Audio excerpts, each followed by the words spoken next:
actually wasn't gonna do this video until I was just like, you know what?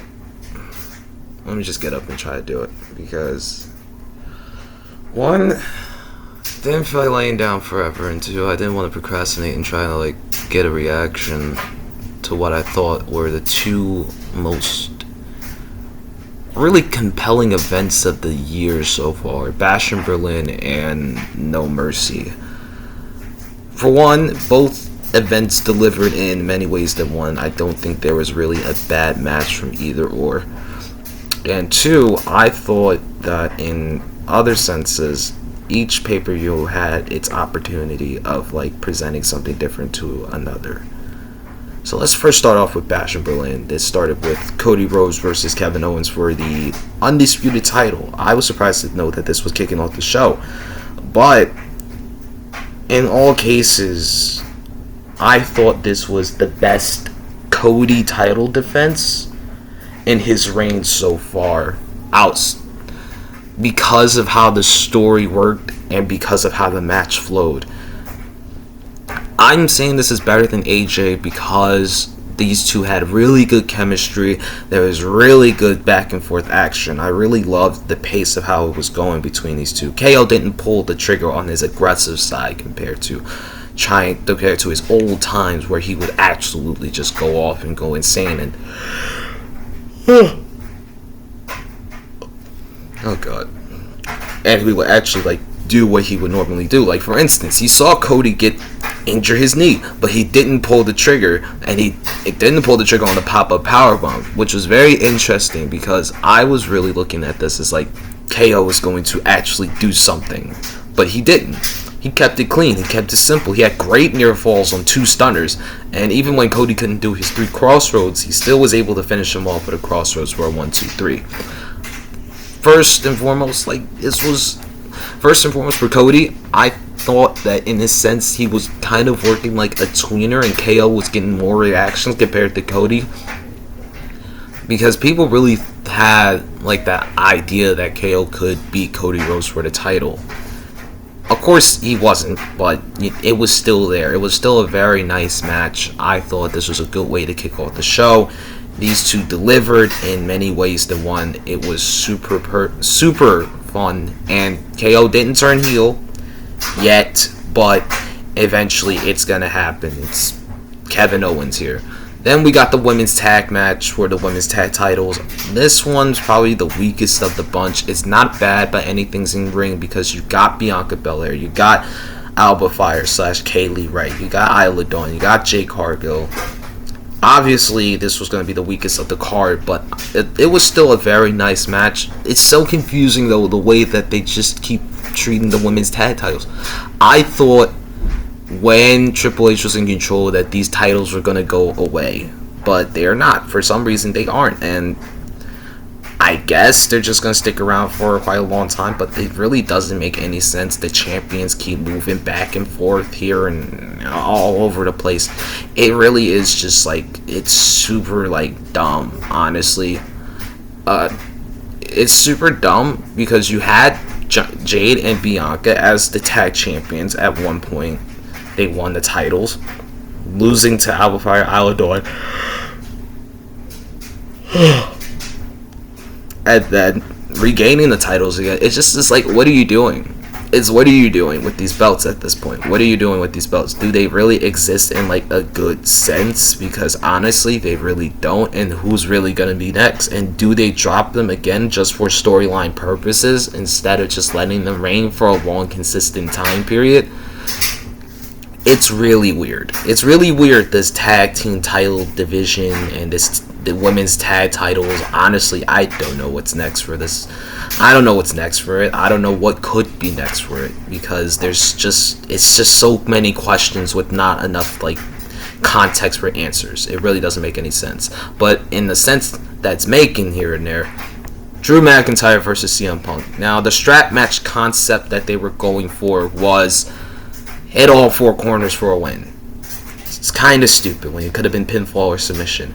But that didn't hinder how excellent this match was. It was physical. It was violent. It was blood involved. This was truly a real life grudge match between these two. Punk and Drew tore it up. I believe, in my opinion, this was the best match of the night because these two just had great chemistry all around. This was a violent strap match, even with the hindrance of the whole four corners thing. They still made it work. There was still great things that were happening on the outside, and of course, or happening in the match with CM Punk, with Drew McIntyre. Of course, Drew bringing out the bracelet from his trunks in front of his dick. That was that's tough. But the ending sequence was very fun. I liked how CM Punk had to hit 4 GTS to win.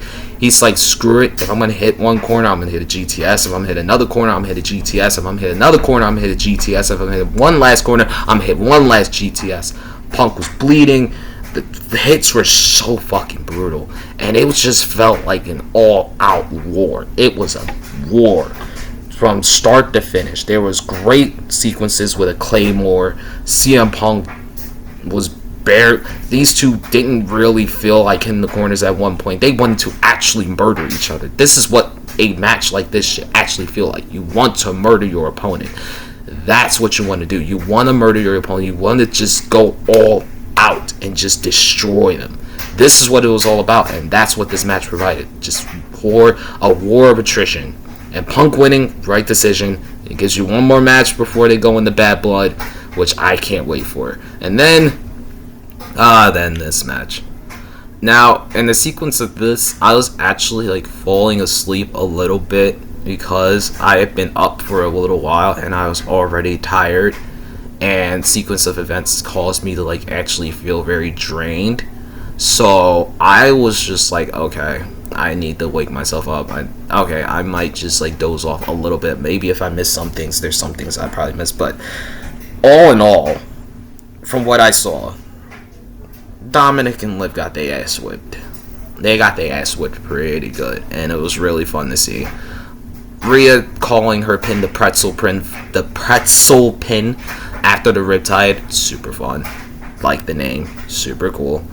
And just all in all, this was, from what I saw, fine match. Dominic got what he deserved. Liv got what she deserved. The Terror Twins are the Terror Twins. And this story is far from over. You still got Damian Priest and Finn Balor. Rhea and Liv still got unfinished business. The implementation, probably a Jey Uso down the line. This should be a fun little rivalry. And then we had the main event, Randy Orton versus Gunther for the World Heavyweight Championship, where I actually woke up at this period because this match was physical, it was hard-hitting, it's what a championship match should be. At the same time, it presented just Gunther in the best form that he's ever looked. I think when he's in the ring with people that matches his style, he can actually be a force to be reckoned with. He is definitely legitimate. He was so phenomenal in this title match, and Randy Orton was the perfect first challenger for Gunther for the heavyweight championship. Everything about this was just perfect. Everything about this was perfect. I don't care if this gets a 5-star from Dave Meltzer. This match was literally perfect. This was perfect.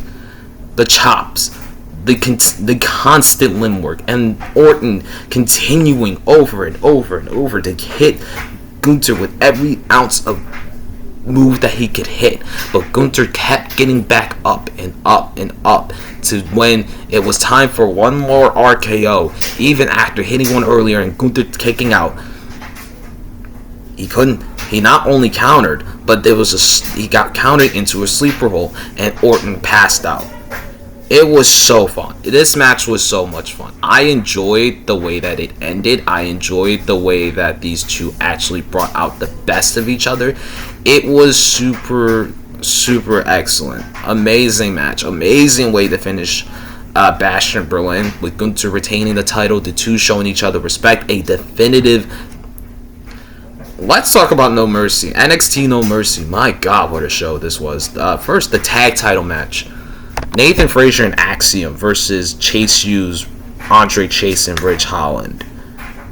I don't know what it is, but NXT tag matches are just insanely fun. They are the most fun to have on any sort of like show because like somehow, some way, these tag teams just pull out all the stops. But this leaves me with the same thing that I'd be thinking with the WWE Women's Tag Titles. What are you honestly doing?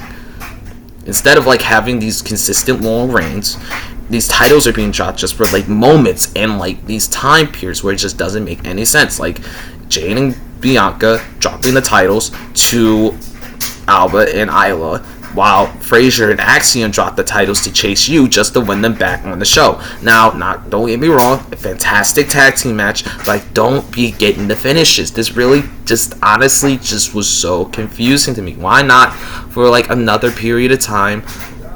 Why not just let Chase U reign for a good period before the heel turn? The heel turn was excellent, don't get me wrong, but I would have liked Frazier and Axiom to turn on each other at some point instead of these two continuing as a tag team, because at some point these two deserve to like be split apart and have their singles run. They deserve a singles run at some point. Not gonna lie, I am waiting for that heel turn and it should be happening very soon. I hope it happens in the coming months, maybe next year, but still a great tag match, which is a questionable finish. I just don't get the NXT tag titles at the moment, but Ridge Holland heel turn was super fun and it was brutal. Next up, my match of the night, Wesley, Zach Wentz. Karrion Kross posted this tweet: these two are going to steal the show. I thought for the moment that I saw this match, these two were going to steal the show. First and foremost, Zach Wentz walking in as the X Division champion was incredible. A TNA superstar headlining a TNA superstar facing a WWE superstar in a WWE PLE. You rarely, if ever, see that. You never ever would have thought you see it in the Vince time period, but this is a whole different time period. This was absolutely awesome. Super awesome. There were flips, there were dives, there was brutal kicks, there was back and forth. Trey Miguel coming out and causing a distraction. Wes Lee beating the hell out of Zach Wentz for most of the match, and then Zach Wentz picking up the win. I wish I can I wish I could really talk about this in detail, but this was it's just so fun. You have to watch it for yourself to really see the magic that these two provided. This was not only probably the match of the night, this is one of the best matches in WWE so far this year from NXT with a TNA superstar. That really doesn't make any sense. That's supposed to be a fucking pipe dream, not something that actually occurred. This actually happened. I still can't get over it.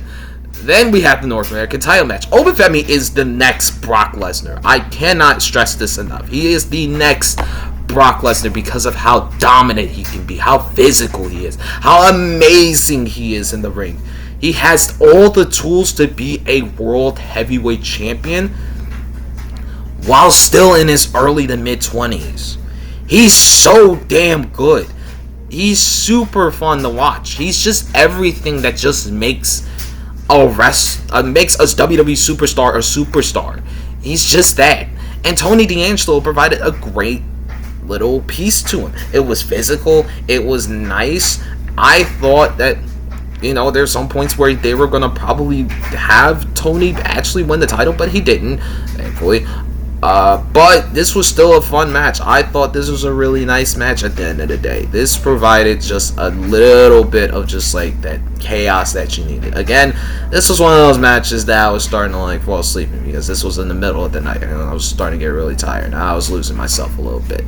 But I woke up in the moments where I needed to wake up, and this was honestly a very fun match. Oba retaining, yeah, made sense. Perfect choice, honestly. Kaylani Jordan, Wendy Chu. I thought that this was a match where I could see a title change. And all in all, this was fine. I thought this was the weakest match of the card. Not to say that this was a bad match, but it was fine. Wendy is great. And Kaylani is actually really good. She is going to be a great champion for however long she reigns. But I thought that this was the time period to actually drop the title. She didn't.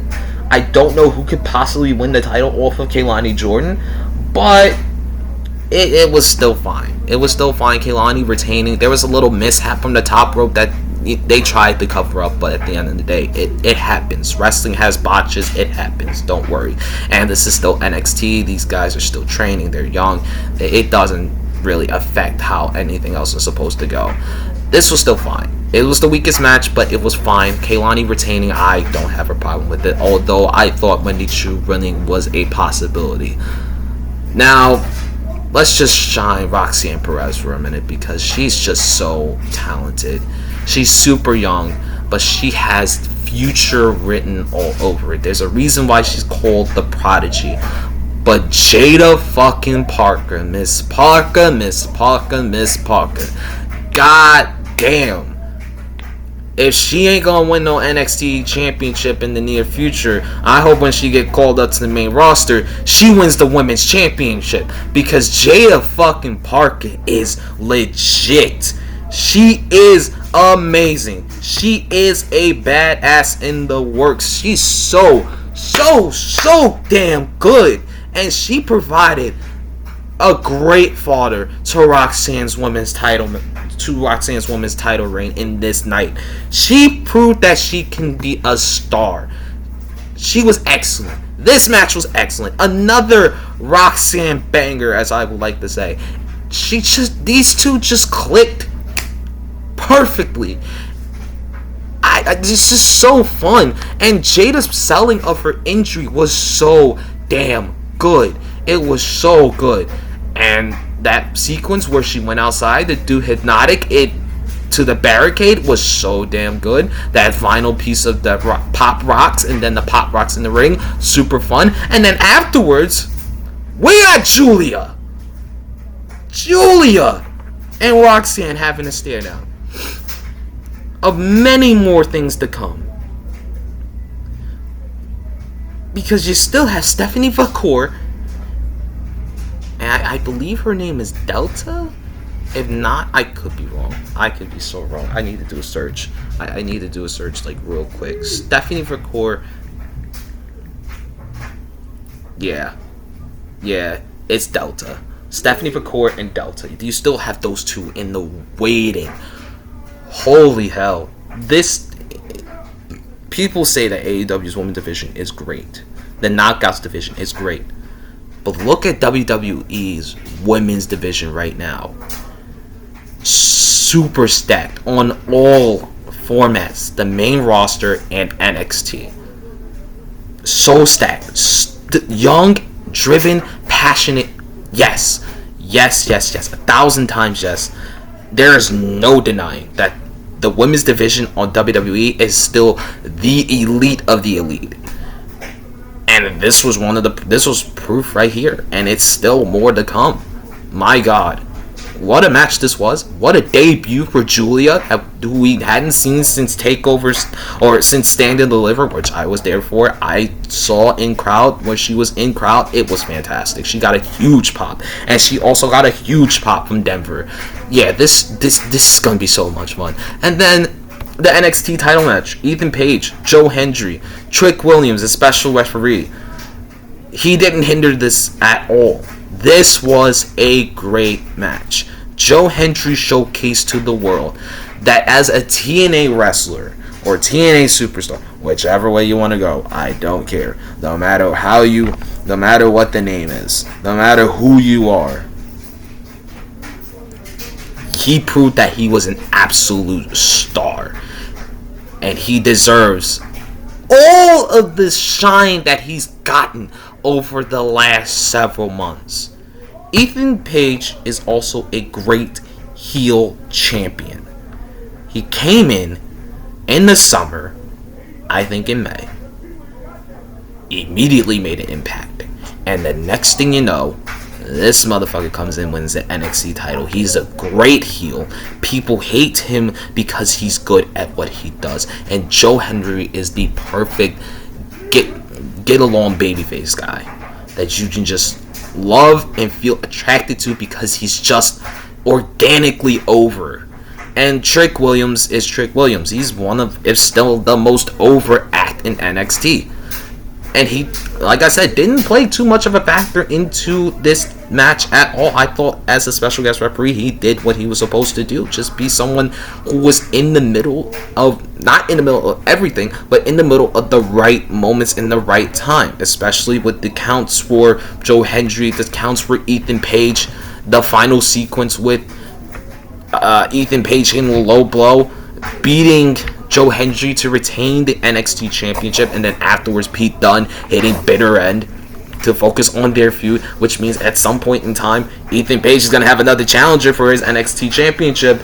Again, who knows who it will be, but I really would like to say that Joe Hendry is just fantastic. I think Joe Hendry is amazing, and he's going to get another opportunity perhaps very, very soon. All in all, both events were absolutely fantastic. Bash in Berlin, No Mercy, both deserve their flowers. I think that out of the two, No Mercy was better than Bash in Berlin, but still, 5 matches to 6 matches, it doesn't matter. The card worked perfectly. The matches worked perfectly. Maybe besides one from each event, but it doesn't really matter. This was still a fun show. These were still fun shows. This was a fun weekend, and it continues. It's now Labor Day.